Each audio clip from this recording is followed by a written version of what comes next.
Hello everyone, welcome to the Discrete IAS. My name is Bharat Dhakad. I hope all of you are doing fine. इस video में हम लोग समझने वाले हैं यूपीएससी सिविल सर्विसेज एग्जामिनेशंस की preparation के क्या क्या बेनिफिट्स होते हैं। इन बेनिफिट्स को मैंने दो कैटेगरी में डिवाइड किया है। पहली कैटेगरी ये है कि जब आप आईएएस में सेलेक्ट हो जाते हैं। सेकंड कैटेगरी वो है जब आप आईएएस में सेलेक्ट नहीं होते हैं। पहली कैटेगरी की हम लोग पहले बात कर लेते हैं। जब आप आईएएस में सेलेक्ट हो जाते हैं तो आप एक प्रूवन लीडर की तरह इमर्ज होते हैं। उसका कारण ये है कि जब आप आईएएस की तैयारी करते हैं तो आप geography, history, IR, society, security, ethics, optional ऐसे सब्जेक्ट्स को पढ़कर आप किसी भी इश्यू को कम से कम 15 से 20 डायमेंशन से देखने की कैपेबिलिटी डेवलप कर लेते हैं। तो जब आप इतनी मल्टी डायमेंशनल कैपेबिलिटी के साथ सेलेक्ट होते हैं तो ऑब्वियसली जो लोग होते हैं जहां पर आपकी सर्विस का अलॉटमेंट होगा वहां पर लोगों की एक्सपेक्टेशंस आपसे होंगी कि आईएएस जो बनकर आए हैं ये हमारे लिए कुछ बेटर करेंगे। दैट इज़ वाई कि you are an proven leader when you are selected as an IAS officer.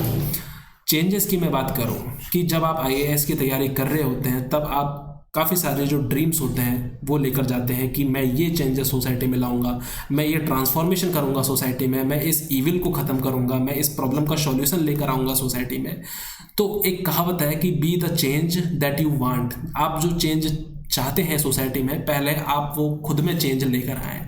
तो चेंजेस की अगर मैं बात करूं तो ये चेंजेस टू साइडेड होता है। एक तो आपकी पर्सनल लेवल पर भी चेंजेस आता है, एक पब्लिक लेवल पर भी चेंजेस आता है। पर्सनल लेवल में आपका एक ओवरऑल कॉम्प्रिहेंसिव रिफाइनमेंट होता है आपकी पर्सनैलिटी में, आपके सोचने के तरीके में, आपके वे ऑफ लिविंग में, आपके स्टैंडर्ड ऑफ थिंकिंग में, उन सब में एक ड्रास्टिक चेंज आता है। ओके, और यही चेंज आप जब आईएएस बन जाते हैं तो यही सारे चेंज आप सोसाइटी के लेवल पे, पब्लिक लेवल पर भी आप ला सकते हैं। ये सारे बेनिफिट्स हैं जब आप आईएएस में सेलेक्ट हो जाते हैं। आप लोकल टू ग्लोबल हो जाते हैं। फॉर एग्जाम्पल कि जैसे एक मणिपुर कैडर के आईएएस ऑफिसर हैं आर्मस्ट्रॉन्ग पामे, जिन्होंने 100 किलोमीटर की रोड बनाई है और इनके इस आइडिया को, इस वर्क को ग्लोबली काफ़ी सराहा गया है। Number 1 thing. नंबर 2, हमारे जो फॉरेन अफेयर्स के जो मिनिस्टर हैं एस जयशंकर, वो भी आईएफएस हैं। हमारे जो एनएसए हैं अजीत डोवाल सर, वो भी आईएफपीएस हैं। दैट मीन्स अगर आप आईएएस सेलेक्ट हो जाते हैं, यूपीएससी में सेलेक्ट हो जाते हैं, B it IRS, B it IFS, B it IAS, IPS, जो भी, तो आप लोकल से ग्लोबली अपने आप को रिप्रेजेंटेशन दिलवा सकते हैं। आप अपने थॉटनेस लेवल पे, आप अपने इनोवेटिव आइडियाज़ को ग्लोबल प्लेटफॉर्म पर प्रेजेंट कर सकते हैं और ग्लोबल सोसाइटी जो है वो ट्रांसफॉर्म हो सकती है। अगर आप आईएएस में सेलेक्ट नहीं होते हैं उस सीन में क्या होगा? नंबर 1 थिंग, अगर आप एजुकेशनल पर्सपेक्टिव से बात करेंगे तो आपके पास स्टेट जो पीसीएस होती हैं उनका एक अच्छा खासा स्कोप होता है। यूपीएससी अदर एग्जाम्स भी कंडक्ट करवाती है, आप उनको भी क्रैक कर सकते हैं। आपको अगर सिविल सर्विसेज ही परस्यू करनी है तो आप स्टेट पीसीएस में भी सेलेक्ट होकर वहाँ पर अपना रोल निभा सकते हैं।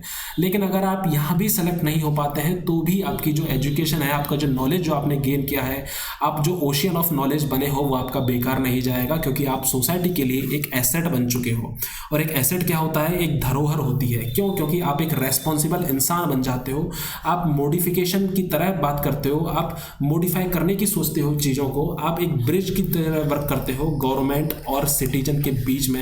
एक एजुकेटेड जो ब्रिज होता है आप उसकी तरह वर्क करते हो। आपके अंदर एक रैशनैलिटी डेवलप हो जाती है चीज़ों को सोचने के लिए, आप लॉजिकल रीजनिंग करने लगते हो और वही ट्रिकल डाउन आप सोसाइटी में भी करवा सकते हो। फॉर एग्जांपल, अगर कोई गवर्नमेंट का इनिशिएटिव अगर वहाँ के विलेजर्स को या फिर सोसाइटी में समझ में नहीं आ रहा है, then you can help them out.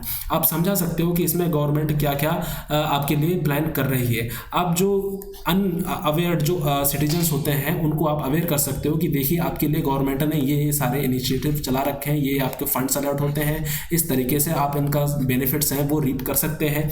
इस तरीके से आप एक मल्टी डायमेंशनल इंसान आप सोसाइटी में बनकर जाते हैं। एंड हैंस मैं ये कहूँगा कि आपकी आईएएस की प्रिपरेशन बिल्कुल भी वेस्ट नहीं जाती है, ये टोटली वर्थ है। आप टोटली ही बिल्कुल एक कैपेबल इंसान बन के उभरेंगे। Ending this video, thank you so much.